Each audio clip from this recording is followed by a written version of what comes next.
I was born in 1960 in Los Angeles, California, to George and Nell Mines. I grew up in Pacific Palisades, a beach community between Santa Monica and Malibu. Being a kid back then was awesome. Back then, we used rotary phones, drank tap water, played in the street, and rode our bikes everywhere. Basically, you'd come home from school where your mom make you do some chores and finish your homework. Then you'd be free.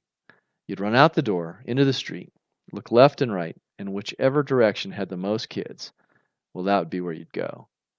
For the next 3 or 4 hours, you'd build tree forts, play army with sticks, toss the football, and basically have the best fun ever. In the summer, we'd live on the beach. You'd play in the surf until your teeth chattered so bad no one could understand a word you were saying. As you got older, you'd do the same things, but with bigger and better stuff. Most of my friends surfed, but I got into sailing catamarans because, well, that's what my dad did. Life on the beach in Malibu was about as good as you'd imagine. Hanging out with your buddies, surfing, sailing, beach parties.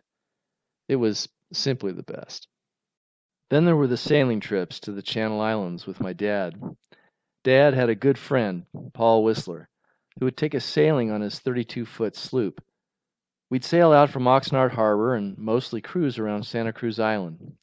We had ocean kayaks to explore coves and caves that were only accessible from the ocean. We'd dive off the spreaders for abalone or just for fun. And the islands were like giant playgrounds.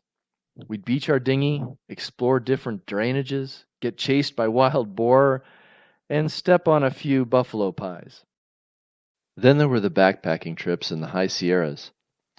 From the age of 12, I spent my summers backpacking with the older kids in the neighborhood. Imagine spending a week hiking in the mountains with your buddies from the neighborhood.